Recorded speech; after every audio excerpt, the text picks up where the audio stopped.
Avec le désir de préserver la culture vietnamienne dans la vie moderne, la jeune Lily Hoàng fabrique des guốc mộc, sandales en bois pour le plus grand nombre grâce à sa créativité et tout en conservant la rusticité traditionnelle de ses chaussures.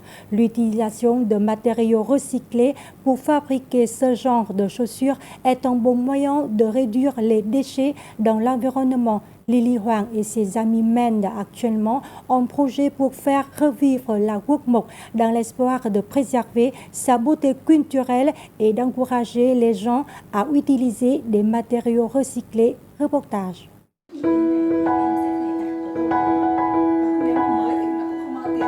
Nous avons rencontré la jeune styliste Lily Hoàng à l'espace Amkake, situé dans une ruelle de la rue Lạc Long Quân à Hanoï, alors qu'elle conseillait une cliente sur le choix d'une paire de guốc mộc, sandales en bois.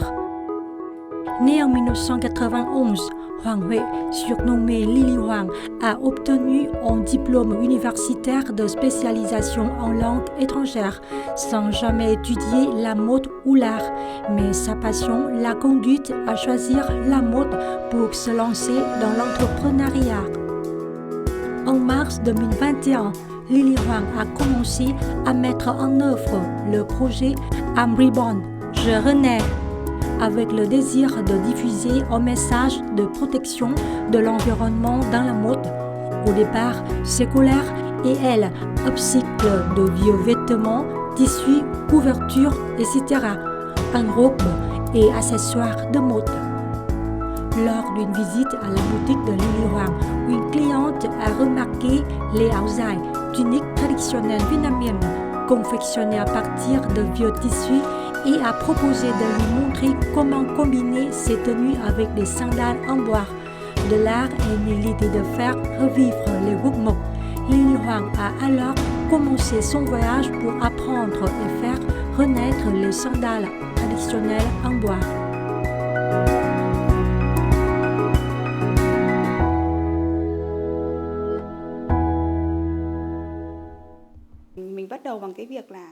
J'ai cherché sur Internet s'il y avait des artisans fabriquant des sandales en bois autour de moi.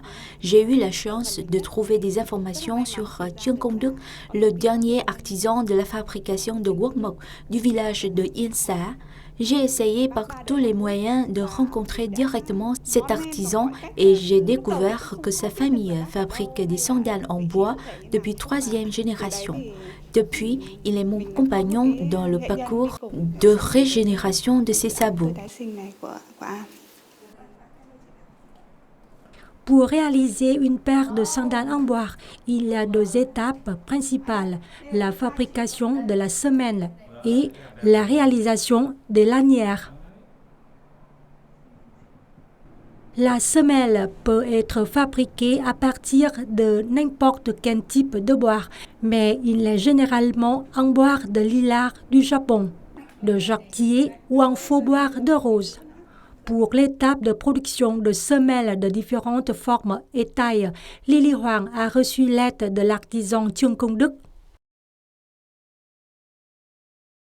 Les lanières sont conçues à partir de chutes de tissus qui sont ensuite brodées ou assorties de pierres d'ornement, le tout limitant les déchets tout en restant esthétique.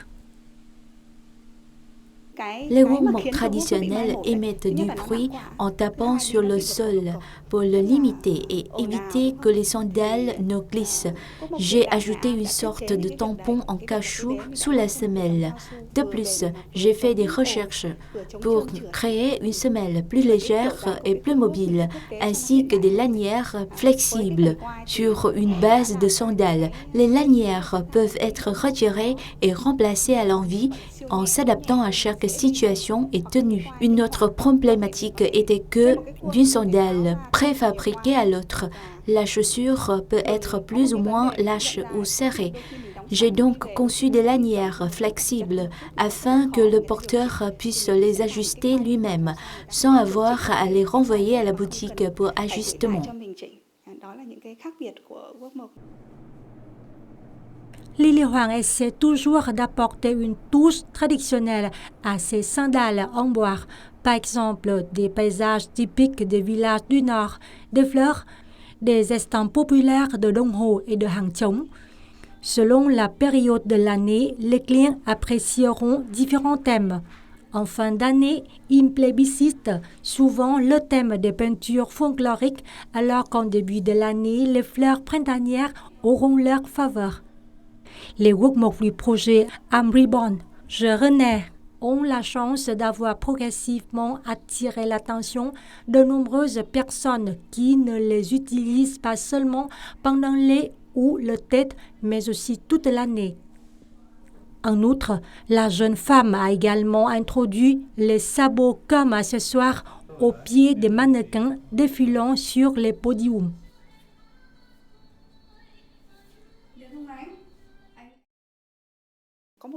Certains clients, tels que des étudiants ou des personnes qui réalisent des projets de fin d'études, ont besoin de créer des sandales en bois au design extrêmement unique. J'ai eu quelques difficultés avec certaines idées, difficiles à concevoir en réalité. Il a parfois fallu s'y reprendre à plusieurs reprises pour obtenir un produit approprié et de qualité. Il y a des idées si uniques que nous devons les rejeter parce qu'elles ne peuvent pas être réalisées. La styliste Lily Huang déclare que chaque mois, sa boutique importerait 150 à 200 semelles de bois de l'artisan Trương Công Đức pour les transformer en de nombreux modèles de sandales magnifiques et accrocheurs. Le prix d'une paire varie de 450 000 à 1 million de dong. Pour les sabots sur mesure, le prix peut aller jusqu'à 2 millions de dong. Actuellement, les sabots sont vendus principalement en ligne et dans l'espace Amkake.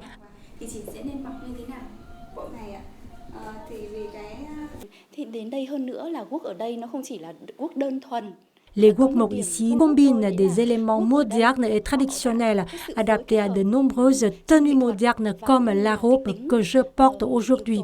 Finalement, j'ai choisi des sandales adaptées à ma prochaine mission à l'étranger. Je le porterai en toute confiance et présenterai à mes partenaires et amis étrangers le produit culturel et artistique du Vietnam, que sont ces sandales en bois. La renaissance des sandales en bois ces dernières années montre que l'industrie de la mode et de la beauté se diversifie de plus en plus, démontrant le désir des jeunes de préserver les objets anciens. Parmi eux, les workbooks au design moderne et accrocheur attirent les jeunes et les amoureux d'artisanat traditionnel.